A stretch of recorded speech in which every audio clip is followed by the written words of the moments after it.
Pemirsa Intens Investigasi, geger di balik kisruh uang donasi hingga hujatan warganet yang tak pernah sepi untuk dirinya. Di saat itu pula secercah harapan agaknya mulai kembali timbul untuk Agus, terutama dari pihak lain yang agaknya ikut merasakan kemalangannya dan tergerak untuk datang membantunya. Ya, Agus di tengah semua kehebohan yang terjadi, tiba-tiba mendapatkan bantuan yang menurut sang pemberi pertolongan harus digunakan Agus untuk dipergunakannya untuk membeli AC atau air cooler. Agaknya juga untuk menyejukkan hatinya di tengah suasana panas yang terus terjadi akhir-akhir ini. Lantas seperti apakah reaksi Agus saat mendapatkan bantuan ini? Seperti apa pula rasa terima kasih Agus saat mendapatkan bantuan yang kini ternyata datang dari salah satu kuasa hukumnya, yaitu Krishna Murthy tersebut? Lalu benarkah pula mendapatkan sebuah bantuan atau donasi sudah bukan lagi menjadi kebahagiaan bagi Agus, melainkan menimbulkan sebuah rasa ketakutan? Pemirsa, bersama Intens Investigasi, kami hadirkan kabar terkini, terpercaya dan teraktual. Tetapi sebelumnya jangan lupa untuk like, subscribe, dan juga share channel YouTube ini.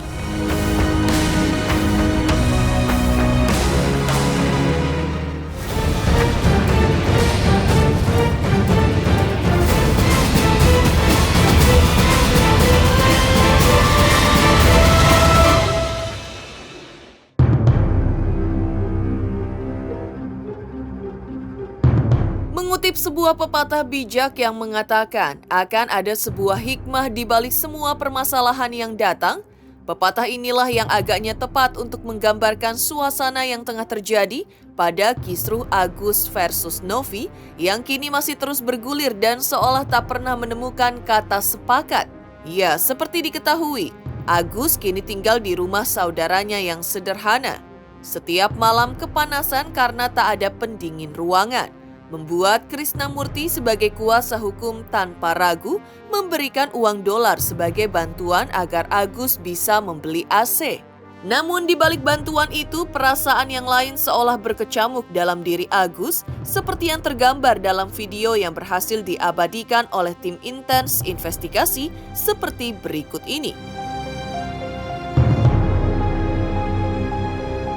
Ya, tentu cukup terbayang bagaimana trauma mendalam membuat Agus ragu dan khawatir jika bantuan ini malah akan memicu reaksi netizen yang lebih buruk lagi. Bahkan saat menerima uang dari Krishna, Agus pun sempat berkata bahwa ia tidak memerlukan AC, melainkan hanya sebuah kipas angin saja sudah cukup baginya. Sebuah ungkapan sederhana yang juga mencerminkan ketakutan Agus akan kemarahan warganet yang bisa saja datang lagi di kemudian hari. Yang pasti sekarang ya, Agus tinggal di rumah uaknya dalam keadaan panas. Kan dekat bengkel apa dekat teman Bapak Farhat? Lu nyumbang dong, nyumbang AC ya, Chris. Hah? Katanya Bang Farhat uang kan sakit. Nggak ada AC, rumahnya dingin. Saya nyumbang deh, nyumbang beli AC. Beli AC buat Agus. Buat Agus nih saya nyumbang. Terus AC dikasih sama Krishna 2. Ini kan surat-suratnya Surat-suratnya. AC, kipas angin aja Bapak. Udah, langsung aja uang aja. Uang aja beli AC Gus ya. Nah, Nih, uang saya kasih dolar. tuh Gus ya. Nih Gus ya. Beli AC Gus ya. Itu Saya sumbang berapa? Ada Tuh. yayasan kan Pak? Enggak nih, bukan yayasan ya. Bukan. Ini Agus biar tidurnya enak Gus, beli AC Gus nih, saya kasih. Itu AC, berarti coba hitung Ikhlas terus nih berapa? Gus. Ikhlas nih, terima Gus. Wah, AC-nya ini bisa beli 20 biji nih kalau gini. Viral nggak nanti? Enggak, bukan buat Agus. Ini bukan dari uang Novi. Ini Kasih trauma. Trauma.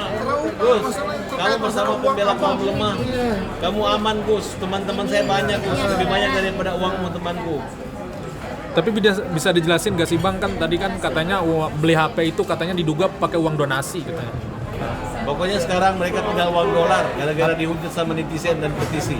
Syukur aku kepada Allah Subhanahu wa taala yang telah mempertemukan aku sama bapaknya sama Bang Krishna. Murthy. Alhamdulillah ya Allah, senang banget gitu. Senang banget, tapi aku takutnya nanti Pak Krishna sama nasibnya kayak aku sama papanya gitu ya, bisa-bisa. Ya, Krisnamurti sebagai kuasa hukum juga menuturkan rasa keprihatinannya. Pasalnya, di tengah Agus yang saat ini masih berjuang untuk mendapatkan kesembuhannya, perjuangan juga terhalang oleh dana yang seharusnya ia terima, tetapi masih tertahan di Yayasan Novi.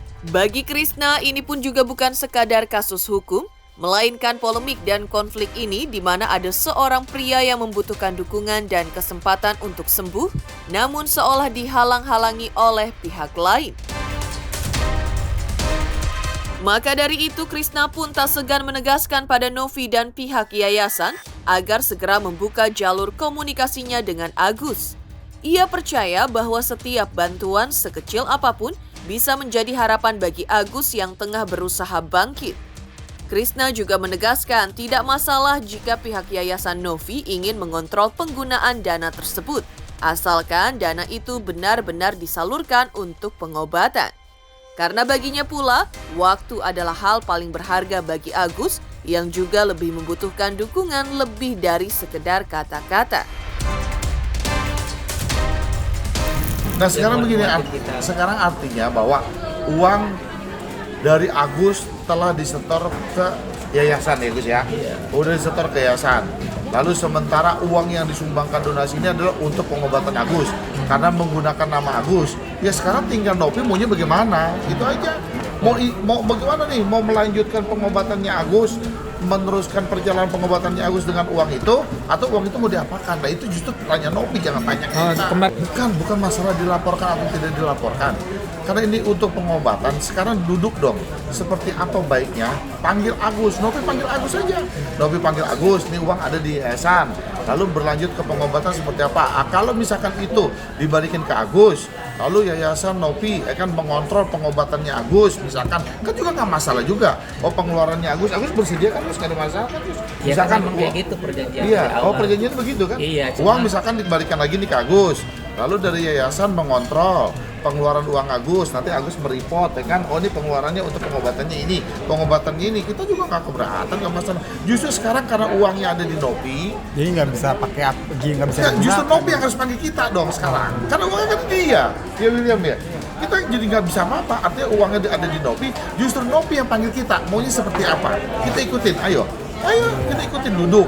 Kalau Novi bilang dia mau kontrol, dia mau ini, nggak apa-apa, kita duduk aja sama-sama. Di sisi lain, Agus juga tidak bisa menutupi kesedihannya yang mendalam. Pasalnya, baginya, kisruh ini berawal dari Novi yang menurutnya memancing warganet lewat media sosial agar publik melihatnya dan istrinya dengan citra buruk. Menurutnya, bahkan tak segan-segan mengancam lewat beberapa kanal yang dimilikinya agar mengembalikan uang donasi.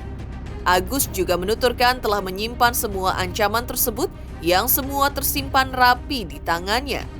Lantas, seperti inilah rasa kecewa dan sakit hati yang diceritakan Agus, terutama saat ia merasa bahwa sosok yang dulunya ia percayai justru memperburuk keadaannya seperti sekarang ini.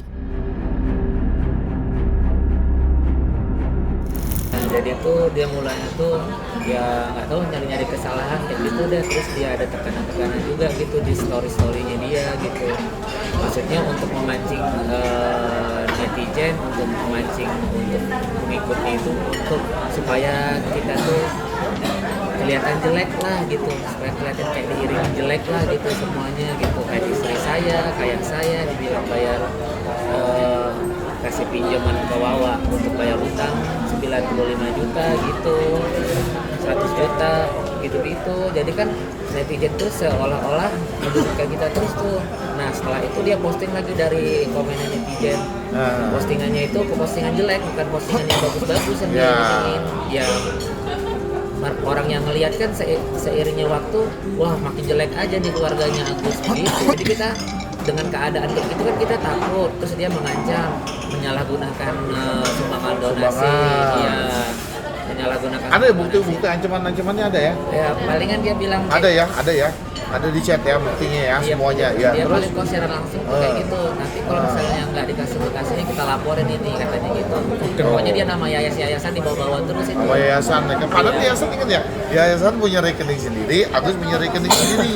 Jadi masyarakat yang nyumbang yayasan, ya kan uangnya ke yayasan, yang nyumbang Agus ini sekarang uangnya diminta dengan cara diintimidasi, dengan cara ditakut-takuti seperti yang Agus katakan tadi, sehingga akhirnya ketidaktahuannya Agus melakukan mentransfer ke rekening yayasan tuh 1 miliar.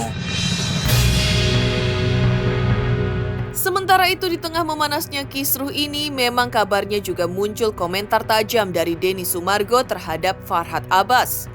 Denny yang sebelumnya terlihat memberikan dukungannya untuk Novi, dianggap Farhad memberikan komentar yang dinilainya sebagai komentar yang kasar. Farhad pun tak ingin tinggal diam dan menantang Densu sapaan akrabnya untuk secara terang-terangan mempertanyakan mengapa alasannya berani mengucapkan kata-kata kasar itu.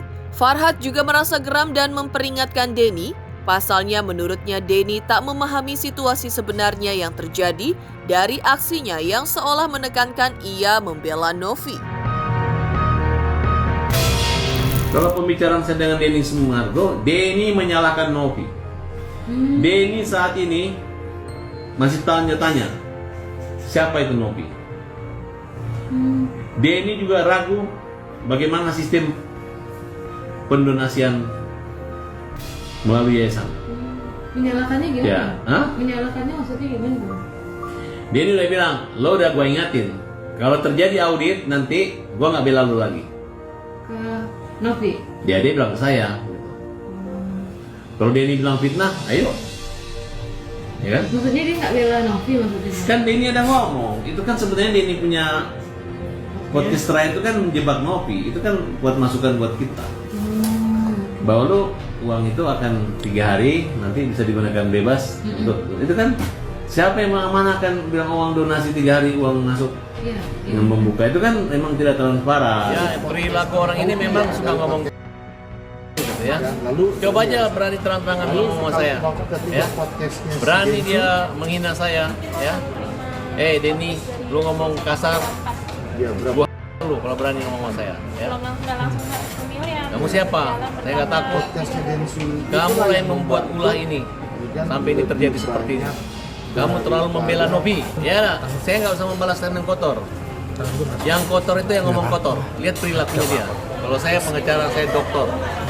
Kalau yang ngomong Farhad Abbas, dokter ya. Oke? Kalau memang Densu ngejek orang, ya mulai sekarang kita panggil aja dia Densu. Karena itu dari mulutnya dia. Sementara itu yang juga mengejutkan adalah RD Lau sebagai kantor hukum menegaskan bahwa dirinya hanya ingin berjuang membela pihak Agus sebagai korban. Lantas apa alasan mereka seperti yang diutarakannya? Pemirsa Intens Investigasi, jangan lupa saksikan terus Intens Investigasi setiap hari Senin sampai dengan Jumat, tayang 5 kali sehari dan Sabtu tayang 3 kali sehari, yaitu pada pukul 11 siang, 12 siang, 3 sore, 5 sore, dan 6 sore, tentunya hanya di YouTube channel. Dan pastikan jangan lupa untuk like, subscribe, share, dan juga komen channel Intens Investigasi.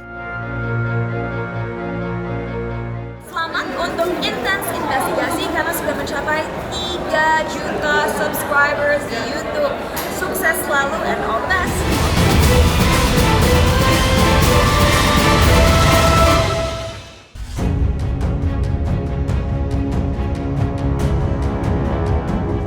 RD Lau sebagai tim kuasa hukum Agus Salim seperti diketahui juga membela habis-habisan Agus Salim, korban penyiraman air keras hingga matanya tidak bisa melihat lagi. Menyatakan sepakat dengan beberapa pihak yang mengkritisi gaya hidup Novianti Pratiwi, pemilik yayasan. RD Lau juga menduga bahwa Novi menggunakan buzzer atau akun bodong untuk mendukung aksinya agar memenangkan pertarungannya melawan Agus Salim. Dan RD Lau menduga pula bahwa hal itu sudah lama dipraktekkan Novi dalam aksinya. Namun RD Lau masih samar-samar dalam menunjukkan kasus apa tepatnya terkait Novi yang diduga menggunakan bala kekuatan dari dunia virtual atau dunia maya alias buzzer untuk mendukung dan memuluskan berbagai aksi Novi terkait sosoknya sebagai pekerja sosial dan kemanusiaan. Saya pribadi menjadi kuasa hukumnya Novi, bagaimana caranya ya saya bisa membela NP itu, bahkan tidak menjerumuskan NP. Ya, karena NP ini udah menang dengan buzzer-buzzernya, dengan pengikut-pengikutnya. Kami kalau waktu masuk kasus ini ketika bareng-bareng untuk bisa mengawal Agus itu mungkin di netizen ya 95%. Nah, sekarang kan sudah bertambah banyak orang yang ini. Tapi itu netizen, beda dengan masyarakat biasa. Silakan antum tanya di masyarakat luar, ada nggak orang yang memperhatikan Agus sehingga dari pagi sampai malam tuh mereka tuh ya oh ya nonton di TV ya kan, nonton Inten, nonton ini segala macam, ya sudah, mereka cuma mendoakan saja donatur itulah. Tapi saya yakin yang join di virtual ini ya cuman mungkin hanya 1-2% rakyat Indonesia saja, bukan mewakili seluruh rakyat Indonesia. Saya kemarin kebetulan saya ada basic di bidang hal tersebut. Saya senang mempelajari dunia spyware ya kan. Buzzer itu sebetulnya itu ada aplikasi di mana secara auto clicker dia berkomentar sendiri kan gitu. Itu kita tahu. Jadi jangan samakan antara netizen dengan hater, netizen dengan buzzer. Hater itu adalah netizen.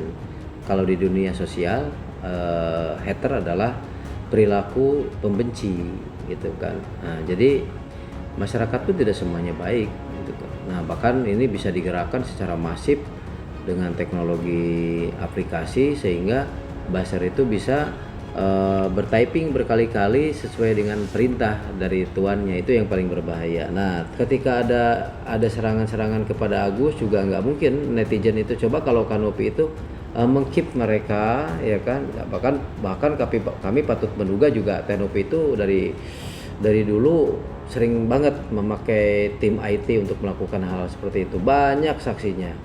Banyak orang yang sudah mengalaminya, termasuk staf-staf karyawannya, ya, termasuk orang masyarakat yang masyarakat itu posisinya dirugikan secara finansial gitu kan, sampai buzzer itu menyerang martabatnya, anaknya, istrinya, semuanya. Jadi luar biasa ini kekuatan beliau ini. Kekuatan IT-nya bagus, ya kami patut menduga. Terus kekuatan netizen yang memang saat ini mendukung semuanya. Erdelau juga menegaskan bahwa selama ini dirinya selaku tim kuasa hukum Agus Salim tak ada niat menyerang Novi secara pribadi. Karena posisinya sebagai advokat adalah sedang berusaha membela keadilan dan kebenaran dalam diri Agus Salim yang menjadi korban. Tak hanya korban penyiraman air keras tapi juga korban bulian. Bahkan sempat tercetus niat Agus untuk mengakhiri hidupnya. Ya, kondisi Agus kini ibarat sudah jatuh tertimpa tangga pula, sangat memprihatinkan. Apalagi mata Agus sudah tidak bisa dipulihkan lagi. Hingga kini Agus habis-habisan dibully dan difitnah. Namun Erdelau juga merasa yakin bahwa nantinya mata seluruh rakyat Indonesia juga akan terbuka dan sadar terkait kondisi Agus dan akan membela Agus, bukan menghujat Agus seperti yang terjadi belakangan ini. Hari pertama keduanya mereka ke Mabes Polri kan gitu. Tapi apa yang dilakukan saya nggak tahu. Tapi yang jelas begini, jangan memiliki nilai suudon yang tinggi kepada rekan sejawat, mengedepankan nilai-nilai baik ya, husnudon.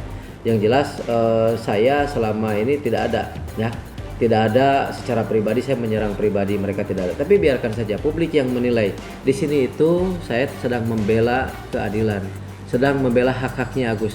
Kalau saya sedang membela, saya sedang bekerja, saya fokus bekerja, masa saya sempatkan menghina rekan sejawat saya? Itu tidak ada di dalam kamus perkasa. Ya, kesehatan Agus masih berproses, bahkan 2 hari sekali kita kontrol ya, dan mudah-mudahan aja membaik. Tapi memang kita juga bersedih ya hati kita ketika Agus selalu menyampaikan keterangan-keterangan dari ahli kesehatan bahwa Agus itu tidak bisa dipulihkan matanya. Justru saya, di mana hati nurani rakyat Indonesia yang mencintai nilai Pancasila, sila ketiga, persatuan Indonesia? Mana persatuan kalian? Kalian hanya bisa memecah belah kan gitu. Itu yang saya kurang suka ya. Bayangin teman-teman, saya sangat percaya diri 100% saya percaya kepada kekuasaan yang maha kuasa bahwa nanti akan berbalik, bahwa semua orang mendukung Agus. Apa salahnya Agus? Coba. Sekarang dia dibully, difitnah segala macam. Sekarang masalah donasi udah dibalikin bro. hampir keseluruhan sudah dibalikin. Kurang puas apa lagi? Demikian pemirsa kabar terkini, terpercaya dan teraktual yang kami hadirkan hari ini. Saksikan terus Intens Investigasi setiap hari Senin sampai dengan Jumat tayang 5 kali sehari, pada Sabtu tayang 3 kali sehari, yaitu pada pukul 11 siang, 12 siang, 3 sore, 5 sore, dan 6 sore tentunya hanya di YouTube channel. Dan pastikan jangan lupa untuk like, subscribe, share, dan juga komen channel Intens Investigasi.